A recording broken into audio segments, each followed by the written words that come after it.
Okay, nananawagan na naman ng ABS-CBN. Sabi niya dito, why is Dennis Padilla's face blurred out in this movie? We were watching Luck at First Sight and we were confused. Why was his blurred out? Hindi ko alam kung na-enjoy ni Joshua apat sa Siargao kasi lahat ng tao nalaman yata na nandun sa Siargao si Joshua. Oh. Kaming dalawa, we don't decide for each other. Hindi ako sasabihan ni Ayon na dapat ganito yung gawin ko.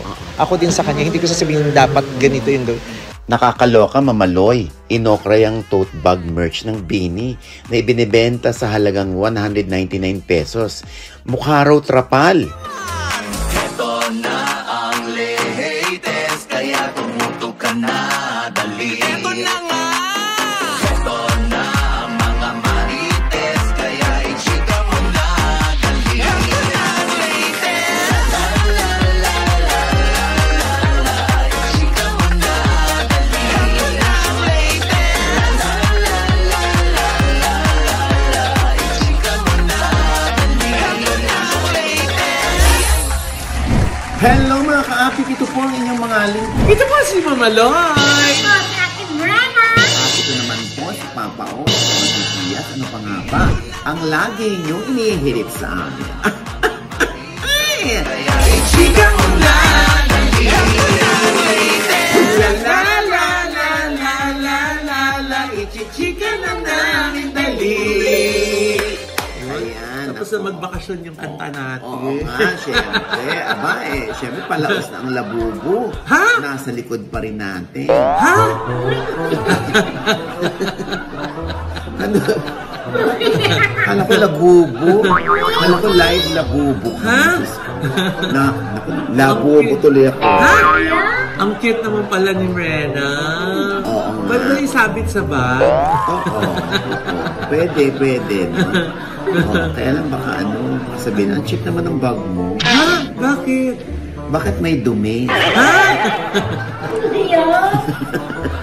O anyway, naku ha, bago ang lahat gusto ko lang sabihan itong mga gullible nating mga netizen, lalo na yung mga gustong mag-artista.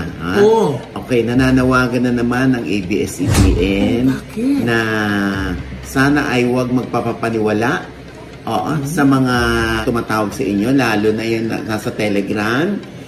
Ayan. Ito yung number niya. 096171022828. Ayan ha. Kaya, yun ang panawagan ng ABS na do not entertain fake telegrams and Viber accounts posing as LMD. Si Lauren M. Jogi daw ito. Handlers, RMs, and Star Magic staff or other people from ABS-CBN. Hindi po sila nagko-conduct ng casting through video call. Yes. And we will ask na maghubad or gumawa ng hindi kaaya-ayang bagay. Hindi po kami yon. Yes. Also, please be careful giving other numbers and important infos. Kaya, huwag po kayong basta pauuto, ha? At gumagamit kasi sila mismo ng profile pic ni Direk Loren sa Viber at sa Telegram. Kaya please, huwag niyong i-entertain daw yan. At humihingi rin sila ng mga number ng mga artista. Tapos ginamit din si Herbert Bautista.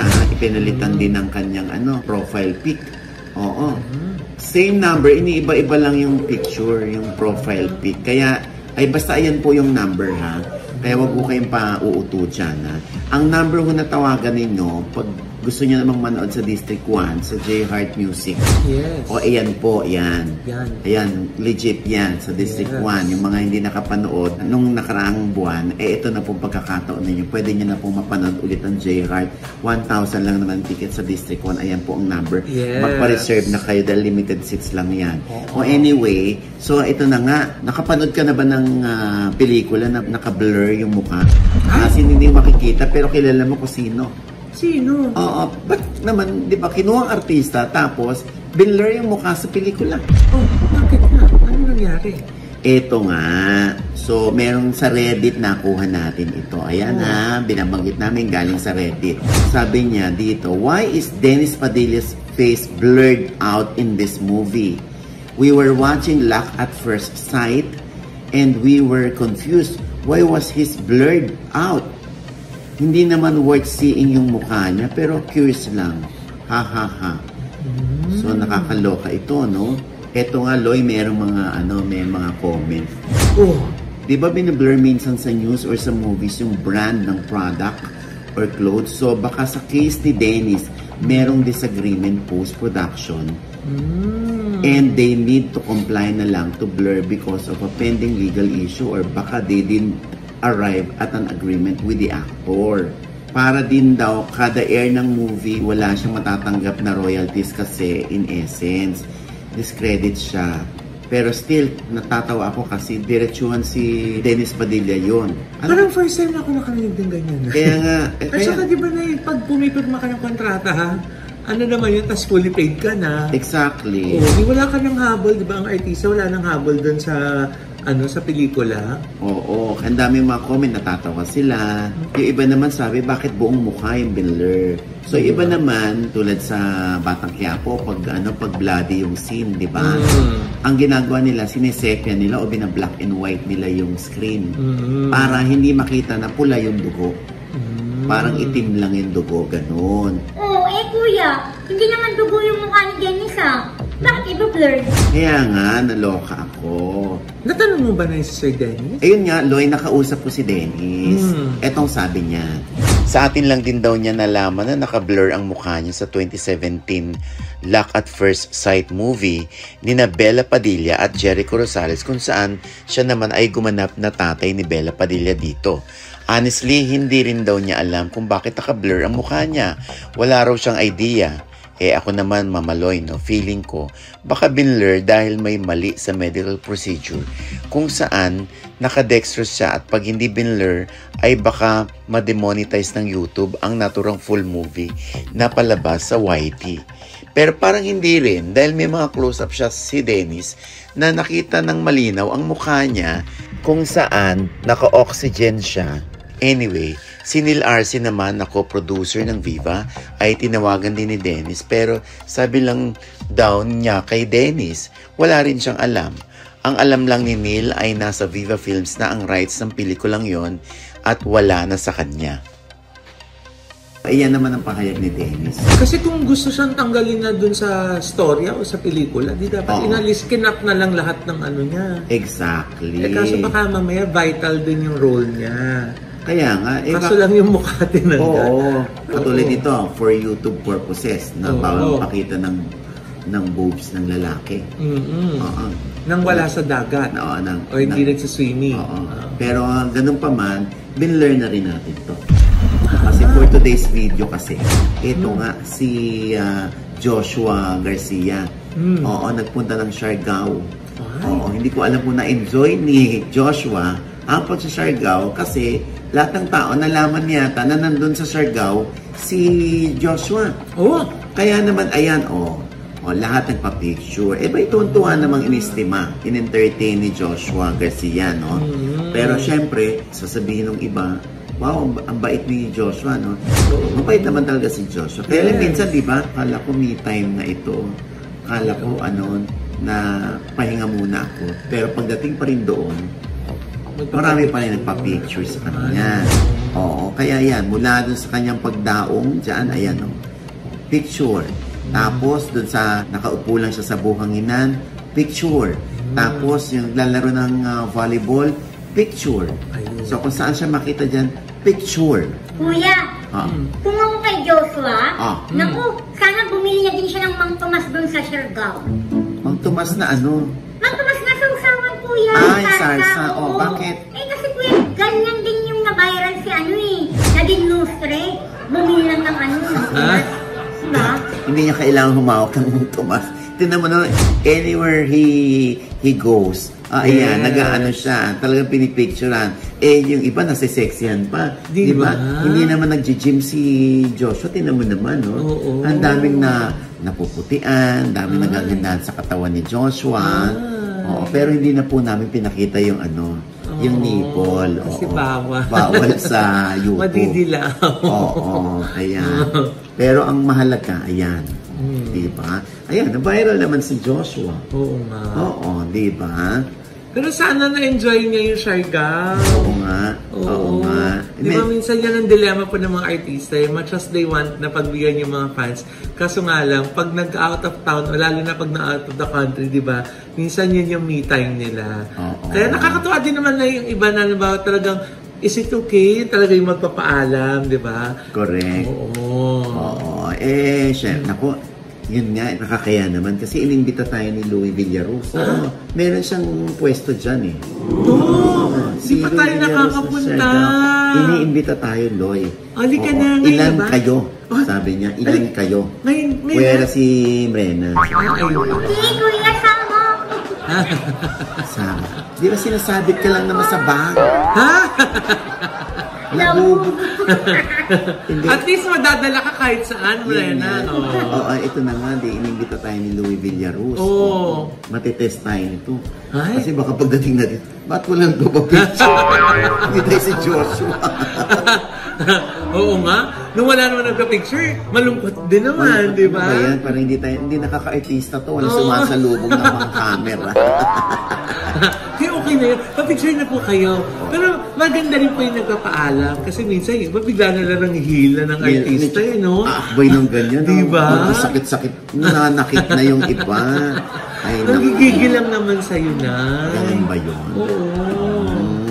Lalo na pag nakita si Mrena, manggigigil talaga. Naku, hindi. Magpapalaway sila kay Mrena. Dahil ayaw nilang mausog. At ito pa, Loy, balita natin.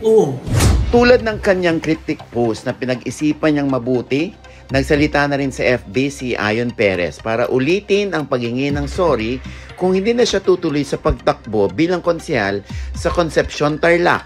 Narito ang kanyang pahayag. Salamat sa tiwala at suporta nyo na ibibigay sa akin. Pinapaalam ko lang po na hindi na po ako tatakbo or tutuloy bilang konsehal ng Concepcion. Dahil gusto ko po munang ihanda ang sarili ko para hindi mapahiya sa inyo at mapaglingkuran kayo ng tama.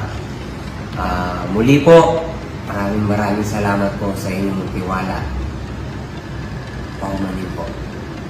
Kaugnay niyan, tinanong din natin si Vice Ganda sa naging desisyon ni Ayon. Honestly, Vice, meron ka bang kinalaman or naparealize mo ba kay Ayon yung pagbaback-out niya na parang hindi para sa kanya muna yung politics? Ay, hindi ganun ang dynamics namin ni Ayon. Parang kaming dalawa, we don't decide for each other. Hindi ako sasabihan ni Ayon na dapat ganito yung gawin ko. Ako din sa kanya, hindi ko sasabihin dapat ganito yung gawin. Hinahayaan namin yung isa't isa na purmoseso ng mga bagay, pero nakaalalay kami. Pwede kaming bigay ng suhestyon, ng opinion, lalo na pag pinag-uusapan namin, nagpapalitan ko yung opinion. Pero we will not decide for each other. Ako magdidesisyon para sa'yo, siya hindi kami ganun. So yung mga desisyon niya sa buhay, desisyon niya yun at pinagkakatiwalaan ko siya.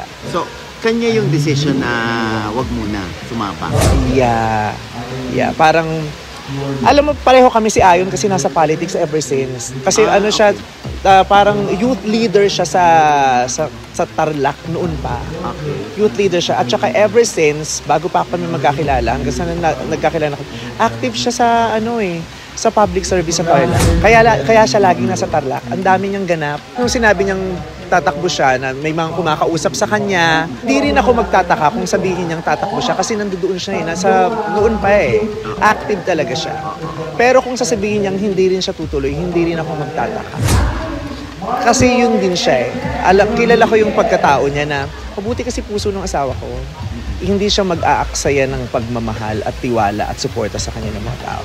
Yun yung sinabi niya sa akin, sabi niya, hindi na ako tutuloy. Doon sabi ko, bakit? Sabi niya ganun. Kung tutuloy man ako, kung sakasakaling gagawin to, kailangan ko talaga siyang paghandaan, pagplanuhan, lahat. Sabi niya. So ngayon, ayokong ipahiya yung mga magtitiwala sa akin. Kasi baka manalo siya Sabi niya, ayokong ipahiya. Sabi niya, I will make sure, I will make them proud. So kung sakali, paghahandaan ko yan. Kung sakaling talagang pagdidesisyonan ko yan sa susunod, paghahandaan ko yan. At ang nakakaloka pa nito, Lon, meron pa tayong isang balita sa kanya. Ay, Ito. Nakakaloka, mamaloy. Inokra yung tote bag merch ng Bini na ibinibenta sa halagang 199 pesos. Sabi sa comment section, mukha raw trapal. Abay, ikinumparap din ito sa tote bag ng IKEA na 30 pesos lang daw. Kinwestiyon din ang management ng Bini at ang tanong ng netizen, wala raw ba silang product design team? Ang lupit pa ng isang commenter sa pagsasabing kahit ibigay pa raw yun ng libre ay hindi niya gagamitin. O di ba, nakakaloka? Kaya ang tanong nga ng iba, mga Bini fans kaya talaga ang mga nagko-comment o mga mema lang? May point ba sila na dapat i-consider? Kung ako naman sa Bini, depende naman sa kanila yon kung iti-take nila ang mga comment positively or dead man na lang at nakahinang na sa utak ng mga miyembro na you really cannot please everybody. And with that, mga kaibigan, ito po ang inyong mga link. Ito po si Mama Loy, mga nanonood po sa amin, hindi pa namin subscriber, please subscribe now na. Click nyo na po yung subscribe button na nandyan sa ibaba. At kung ibigay nyo po yung ating episode niyan at meron kayong komento sa lahat ng aming chika, comment below, click the like button at huwag kalimutan i-click ang notification bell. Pag kinigyan kayong unang manonotify na meron kaming latest update. Ha? At syempre pang kanya-kanya nating channel. Yes, sana naman dapat mag-subscribe po kayo sa channel ko. That's Mamaloy. M-A-M-A-L-O-I. May bago pa tayong vlog dyan. And of course, I'd like to thank Dr. JC Solis of Gorgeous Smile Dental Clinic para sa ating gorgeous na ngiti. Grabe, kinakareer ni Doc ang ating mga teeth. Maganda yung team up ni Doc JC Solis ng Gorgeous Smile Dental Clinic at saka ng Envy. Yes! Ang lakas mga artista, mga diba? focus namin. Ang Envy Skin Beauty and Wellness Center. Diba? Sila pa nag-aalaga namin face, skin, body, and wellness. Diba? Ang dami ng ano dyan, ha? Nakapila sila. Oo. Yes! Nakapila sila ng mga packages. Hindi Oo, pa? at saka meron pa sila mga promos ngayon. Ang bongga, samantalahin nyo na po. Diba? Lalo na yung mga drip nila, bongga ang drip nila. Imported from Switzerland. Yes. Iba po yan. Pipili po kayo kung anong klaseng drip yung gusto nyo. At ang kanilang mga facial line, akala ng iba, ay mahal yan eh.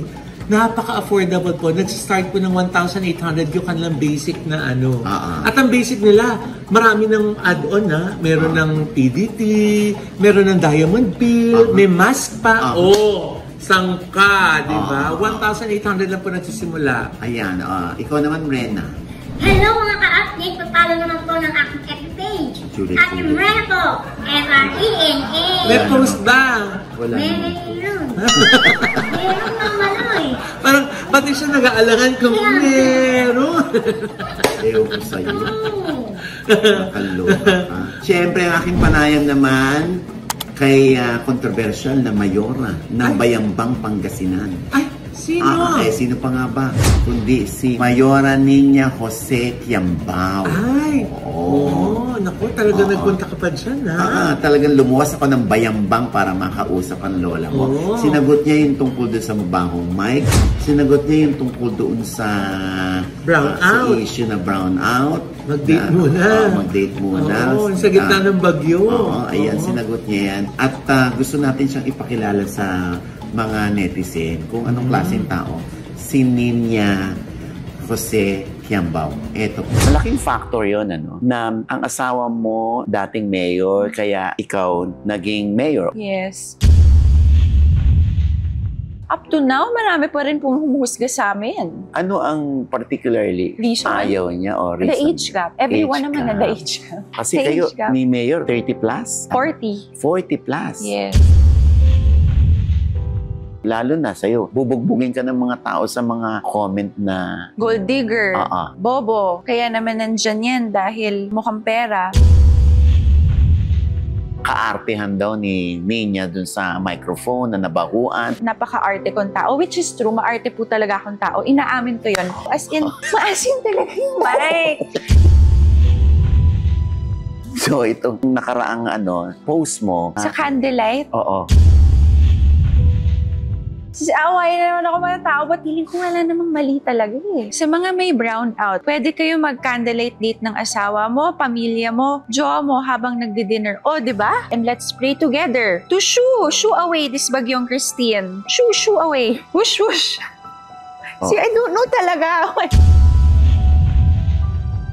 Ayan, ang kabuuan po niyan ay sa OGDS Inspire. So, nasa I1 TFC na rin po, ha? Yes. At syempre pa, maraming salamat sa MGS Philippines, yung lock namin sa opisina, ha? Yes. Ang ganda-ganda, no? Hindi kailangan ng susi. Oo, very secure, very protected ka ng lock nila. Yes, naku, Oo. kailangan din namin yung protection na yan. ha? Ayan, MGS Philippines, so ano ba? Oo. Kasi nga, kita mo yung Zion, no? Di ba? Kung gusto niyo mag-relax sa inyong sariling bahay at magkaroon ng massage chair, ayan po ang Zion Philippines, di ba? At meron din silang sauna. Di ba? Na nandun sa house mo. Ay, ano pa nga. Kaya dun po kami nakikisona kay nanay. Correct. O, may sauna kami dyan. Yes. Sa Zion Philippines. Yes. At syempre, meron din tayong kula. Ayan. Ay, kayo napakagandang na, dispenser. merong kula. Diyos ko, napakaganda ng, in fairness, masarap yung water nila. Ang sarap nga. Healthy yung water. Oo. Sumasalok nga lang kami sa kula ni nanay. Kakapal na mukha ninyo. Oo, diba? At yung mga nurses dyan na NCLEX passers, naku po, kung gusto nyo magtrabaho sa New York, mag-apply na po kayo sa White House Cares. Marami silang opening dyan. Basta po NCLEX passer kayo, message nyo lang po sila agad sa kanilang mga social media accounts. Legit yan, ha? Si Maribel Santos yan, ano? Yes! Ayan. At saka yung kanyang anak ni si Aaron na may hawak naman ng Chigo Air Conditioning. Yes. Napakalamig, bongga. Ayan. At syempre pa, ito pa rin po yung lingkod, Papa Austin Otidia, na laging nagsasabi at nagpapaalala sa inyo na sa tuwing gigising po tayo tuwing umaga, wag na wag po tayong makakalimot, ha, na magpasalamat sa Panginoon dahil tayo kanyang ginising. Ibig sabihin, may mission pa rin po tayo sa buhay. Sabay sabing, every gising is a blessing! At ano pa nga bang lagi niyong inihirit sa amin? Ay! Ichika mo na, dali! La la la la la la la la! Ichika mo na, dali! Isa pa! La la la la la la la la! Ichika mo na, dali! Nagmamadali si Mrena. Nakakanta ko, kuya. Alam mo, kukunin ko talaga yung karayom. Bakit? Ito, tutusukin ko siya. Bakit? Parang nasaktan ko. Ha? Pag tinusok ko siya sa tagiliran, sa sakit ang tagiliran mo. Ha? Oo. Akala ko ba labobo siya? Sama? Sige ka. Ay! Ano ba? Bakit ka ganun? Ito naman sa noo. Ha? Ay! Aray mo! Bakit ka ganun? Naku, ibalik nyo na ngayon sa bag. Hindi. Bakit? Ragdoll na to ngayon. Voodoo doll.